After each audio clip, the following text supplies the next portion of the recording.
জুলাই সনদের বাস্তবায়নের জন্য নভেম্বরের মধ্যে জাতীয় সংসদ নির্বাচন দিতে হবে, গণভোট দিতে হবে। নভেম্বরের মধ্যেই গণভোট দিতে হবে। গণভোটের ভিত্তিতে জুলাই সনদের ভিত্তিতে আগামী মধ্য ফেব্রুয়ারি জাতীয় সংসদ নির্বাচন নিশ্চিত করতে হবে। লেভেল প্লেইং ফিল্ড তৈরি করতে হবে। গণহত্যার বিচার দ্রুত শেষ করতে হবে। আইন শৃঙ্খলা পরিস্থিতির উন্নতি করতে হবে। প্রশাসনকে নিরপেক্ষ ভূমিকা পালন করতে হবে। এই দাবি যদি করা না হয়, আমাদের যে আন্দোলন চলছে, এই আন্দোলন চলতেই থাকবে। এক্সট্রিম মশার কয়েল প্ল্যান্ট ফাইবার দিয়ে তৈরি, তাই সহজে ভাঙে না, সুগন্ধিযুক্ত ও নিরবিচ্ছিন্নভাবে চলে। ডেঙ্গু, চিকুনগুনিয়া বাহি সহ যে কোনো মশার বিরুদ্ধে দেয় এক্সট্রিম সুরক্ষা। শহীদ হয়েছে মাত্র 2000, আহত পঙ্গু হয়েছে মাত্র 40,000, আর বাকি কোটি কোটি মানুষ এখনো জীবিত আছে না। কোন ফেসিবাদের বিরুদ্ধে অতীতে যেমন বাংলাদেশের মানুষ ঐক্যবদ্ধ প্রতিরোধ গড়ে তুলেছে, আবার যদি কেউ ফেসিবাদ কায়েম করতে চায়, তাহলে সেই ফেসিবাদের বিরুদ্ধেও বাংলাদেশের মানুষ ঐক্যবদ্ধ প্রতিরোধ গড়ে তোলার জন্য প্রস্তুত আছে। কাজেই এ কথা কারোর বলা উচিত নয়। এই দেশ কারোর বাপেরও না, কোন পরিবারেরও না। এই দেশ হল বাংলাদেশের 18 কোটি মানুষের দেশ। এই দেশ 18 কোটি মানুষের দেশ। এই দেশ কিভাবে পরিচালিত হবে, এটা নির্ধারণ করবে বাংলাদেশের 18 কোটি মানুষ। আর সরকারের কাছে আমরা বলবো, আইন শৃঙ্খলা পরিস্থিতি উন্নত করার জন্য জুলাই বিপ্লব হয়েছে, এখনো আমাদের বোনেরা ধর্ষিত হচ্ছে বাংলাদেশের গ্রামে গঞ্জে। জুলাই বিপ্লব হয়েছে, এখনো মিটিং এ বাধা দেওয়া হচ্ছে। জুলাই বিপ্লব হতে হয়েছে, এখনো দলীয়করণের ভোট সরকারের মধ্য থেকে যায় নাই। আমাদের ডক্টর মাসুদ বলেছেন, এক সময় দলকানা লোকেরা প্রশাসনে ছিল। সেই দলকানা লোকদের পরিণতি কি হয়েছে এটা আপনাদের জানেন। পুলিশ কর্মকর্তারাও জানেন, সিভিল প্রশাসনের লোকেরাও জানেন তারা কোন দুরবস্থায় আছে।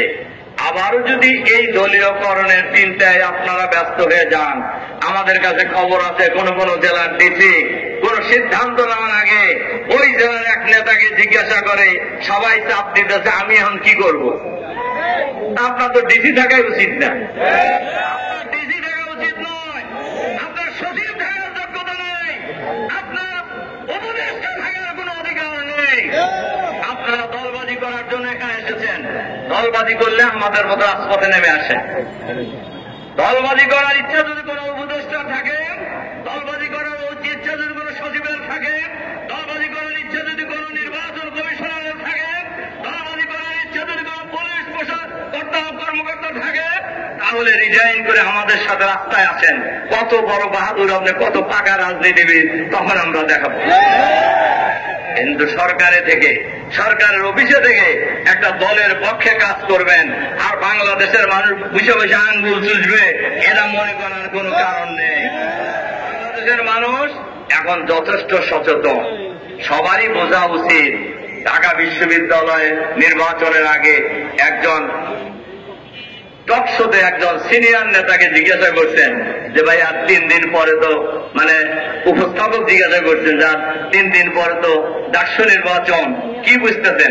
কেন ছাত্র দল পূর্ণ প্যানেলে বিজয়ী হবে, মানে কি বাহাদুরি ভাব দেখছেন না। এরপরে বলছে যে কেন আপনারা কিভাবে বুঝলেন যে ভোটটা এখনো হয় নাই, কেমনে বুঝলেন যে পূর্ণ প্যানেলে বিজয়ী হবে?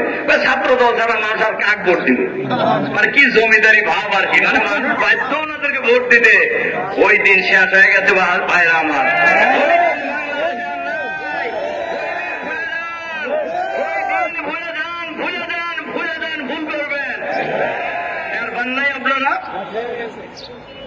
রাজশাহী বিশ্ববিদ্যালয়ের ছাত্র দলের বিপি ভোট পাইছে 3000 আর শিবিরের বিপি ভোট পাইছে 12,500। আপনার টের পাইতেছেন না? বাংলাদেশের মানুষ আগামী জাতীয় সংসদ নির্বাচনে এরকম একটা নীরব ভোট বিপ্লব করবে ইনশাআল্লাহ। এজন্য আমরা সরকারের কাছে আহ্বান জানাতে চাই, অবিলম্বে লেভেল প্লেইং ফিল্ড তৈরি করুন। সবার অধিকার সমান, সবার লেভেল প্লেইং তৈরি করুন, সবার অধিকার নিশ্চিত করুন, আইন শৃঙ্খলা পরিস্থিতির উন্নতি করুন এবং দলীয়করণের ব্যাপারে সতর্ক হয়ে যান। অবশ্যই দলীয়করণের ব্যাপারে সতর্ক হতে হবে, নইলে স্বৈরাচারী ফ্যাসিবাদী প্রশাসনের বিরুদ্ধে বাংলাদেশের জনগণ এভাবে রাজপথে ঐক্যবদ্ধ লড়াই করেছে। আপনাদের বিরুদ্ধে আগামী দিনে বাংলাদেশের মানুষ তখন কিন্তু কেউই আর পালানোর জায়গা পাবেন না। আসুন আমরা আগামী দিনে জুলাই সনদের বাস্তবায়নের জন্য নভেম্বরের মধ্যে জাতীয় সংসদ নির্বাচন দিতে হবে, গণভোট দিতে হবে। নভেম্বরের মধ্যেই গণভোট দিতে হবে। গণভোটের ভিত্তিতে জুলাই সনদের ভিত্তিতে আগামী মধ্য ফেব্রুয়ারি জাতীয় সংসদ নির্বাচন নিশ্চিত করতে হবে। লেভেল প্লেইং ফিল্ড তৈরি করতে হবে, গণহত্যার বিচার দ্রুত শেষ করতে হবে, আইন শৃঙ্খলা পরিস্থিতির উন্নতি করতে হবে, প্রশাসনকে নিরপেক্ষ ভূমিকা পালন করতে হবে। এই দাবি যদি করানো হয়, আমাদের যে আন্দোলন চলছে এই আন্দোলন চলতেই থাকবে। এই আন্দোলন কেউ ঠেকাতে পারবেন না।